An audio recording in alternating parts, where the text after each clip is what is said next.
Hi Sagittarius! Maligayang pagbabalik. Alamin natin kung ano ang meron sa buwan ng iyong November, December at January. Okay, one more.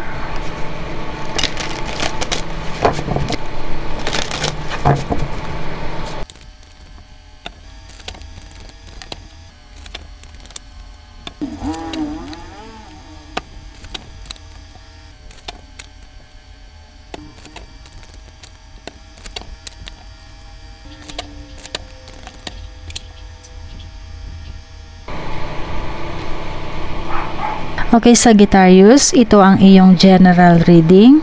Nakikita dito ang new beginnings. Good news. Maaring makatanggap ka ng magandang balita. Ang Ace of Wands ay nagki-create ng pagiging positibo na kaya mong malagpasan ng mga challenges, Sagittarius. Nakikita dito ang paglago, ang travel, ang mga excitement. Alamin mo o simulan mo ang mga gusto mo dahil nasa tamang direction ka. Nakikita rin dito ang fertility, birth, conception. Makakaramdam ka ng lakas ng loob, confidence, pagiging daring. Makakaramdam ka ng pagiging matapang. Kung meron kang gustong simulan, huwag kang magdalawang isip dahil madidiscover mo ang iyong ibang kakayahan, Sagittarius. Kumbaga meron kang natatagong talent, kaya huwag kang matakot. Don't be afraid. At i-let go mo na yung mga pinagsisisihan mo. Mag-focus ka sa pagiging positive. Kailangan mo yan. I-let go mo yung mga hindi magagandang nangyayari sa iyo. Ito na yung bagong simula. Magkaroon man ng mga hindi inaasahang pagbabago lalong-lalo na pagdating sa iyong trabaho. Dahil nakikita dito na maaaring magkaroon ng pagbabago sa iyong karir.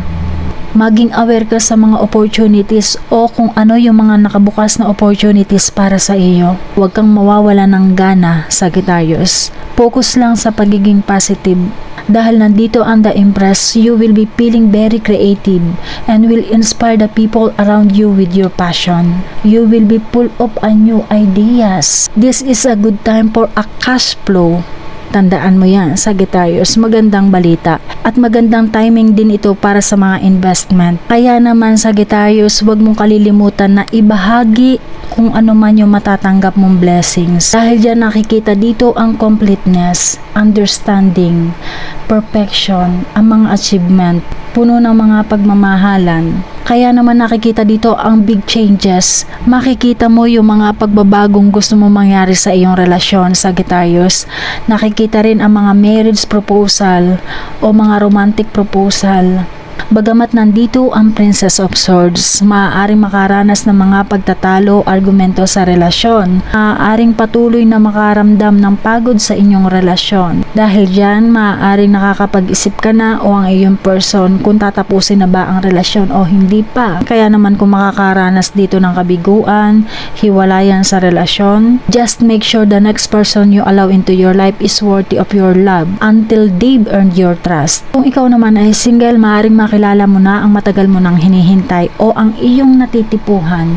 Dahil dyan, maaaring magkaroon ng proposal. At sa pagpasok naman ng iyong December, ito yung simula ng iyong journey, kaya kinakailangan mo dito ang desisyon. Ikaw ang may kilala sa iyong sarili, kaya huwag kang mag-focus sa mga sinasabi sa iyo ng ibang tao. Dahil nakikita dito na marami kang katanungan sa iyong sarili, aring ikaw ay mag-isip kung bakit ka nahuhusgahan ng hindi maganda, Sagittarius. Kung kinakailangan mo, ikaw ay magmuni-muni. Kilalanin mo pa ang iyong sarili. Marami ka man pinagdaanan, maaari ka nang makarecover sa mga mahihirap na sitwasyon. Kaya huwag kang mawawala ng pag-asa kahit minsan ikaw ay nadadown na dahil napapalibutan ka dito ng kasiyahan, ng success. New opportunities will be coming your way, Sagittarius, kaya kinakailangan mo mag-focus sa pagiging positibo. Magkakaroon ka ng bagong project dito o maaari magkaroon ka ng bagong pagkakakitaan. Ganon din para sa mga may business, investment. Nakikita dito ang pagiging maayos. Kaya lamang, Sagittarius, kung meron kang lihim o natatagong utang, kailangan mo itong bayaran. At nandito ang The Sun, good luck ito kahit sa anumang problemang nararanasan. Magbibigay siya ng mga kalutasan sa mga problema. Kaya naman sa pagkakaroon ng tagumpay, lalong-lalo na pagdating sa iyong trabaho, sa ganda ng pasok ng iyong pinansyal, magkakaroon ng selebrasyon. At kagandahan din ng pangyayari sa iyong relasyon ay nakikita. You and your partner are likely to have a similar goals. And para sa mga mature couples, nakikita na dito yung inyong tagumpay, ang inyong pagsisikap, lalong-lalo na pagdating sa inyong relasyon. Nalagpasan nyo na ang mga pagsubok sa inyong relasyon, kaya naman maaaring makatanggap kayo ng reward. At para sa mga hindi pa ready maging magulang, para sa mga hindi pa ready muling magkaanak, mag-ingat dahil nakikita na naman dito ang pregnancy. At kung gusto mo magbago ng iyong career o may gusto kang simulan, Sagittarius, nakikita dito na ang iyong person ang unang-unang susuporta sa iyo. Unang-una siyang susuporta at magpapalakas ng loob. At para naman sa mga ibang single, ini-enjoy mo pa yung pagiging single mo. Ikaw ay independent, mature, beautiful, stylish, sophisticated, elegant at graceful. Kaya naman kung ready ka na makipagrelasyon, dahil dyan nahihirapan silang abutin ka. Kailangan pa nilang maghirap para makuha ang iyong atensyon o para makapasok sa iyong buhay.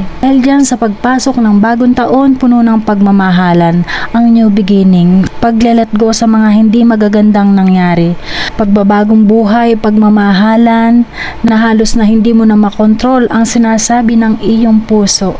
Kahit sinasabi na mahirap ang dala ng pagbabago ng death, nakikita naman dito yung bagong pagbabago sa iyong buhay, Sagittarius. Kaya kinakailangan i-let go mo na yung mga old issue, mag-move forward ka na sa positive direction, at magkaroon ka ng patience, lalong-lalo na kung may hinihintay kang balita about sa iyong trabaho, about sa travel, magkaroon ka ng mahabang pasensya. Nakikita rin dito na maaaring magkita-kita kayo ng iyong mga kaibigan dati, ng iyong mga kababata, na aring magbalik tanaw kayo sa inyong kabataan. Babalikan nyo ang mga alaala ng nakaraan dito. Sa pagpasok ng bagong taon, nakikita dito ang lakas ng iyong loob. Pumapabor sa iyo ang magandang kapalaran, Sagittarius. Napakaganda naman.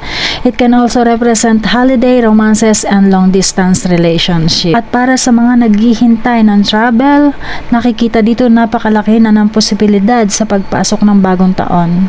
At pagdating sa iyong relasyon, kailangan ang pagiging honest, maging open ka sa iyong nararamdaman sa iyong relasyon. At para naman sa mga single, nakikita dito na maaaring makilala mo na ang taong magmamahal sa iyo. Ito ay isang loyal at faithful partner. Make sure treat her well, no? Mental health issue ay nakikita dito, Sagittarius, kaya maging maingat. Maaring ikaw ang makaranas nito o ang iyong person. The devil ay may hatid na hindi magandang kutob. At para naman sa iba, sa pagpasok ng bagong taon, Sagittarius, simulan mo ang pagiging tapat sa iyong relasyon. Lalong-lalo na sa mga nakaka-addict na gawain, katulad ng pagkalulong sa alak, pagkalulong sa sugal, pagkalulong sa mga ipinagbabawal na gamot, pagkalulong sa babae, sa lahat ng alam mo hindi magagandang gawain. At yung iba sa inyo, Sagittarius, simulan mo sa pagbabago ang pagbukas ng bagong taon, lalong-lalo na pagdating sa iyong relasyon. Okay? Napakaganda ng pagbasang ito para sa iyo, Sagittarius, at dahil dyan, gawin mo lamang itong gabay kong iyong nais. Kita-kits po muli. Number 1 Rashi po, pakilike and subscribe na. Thank you! Bye-bye!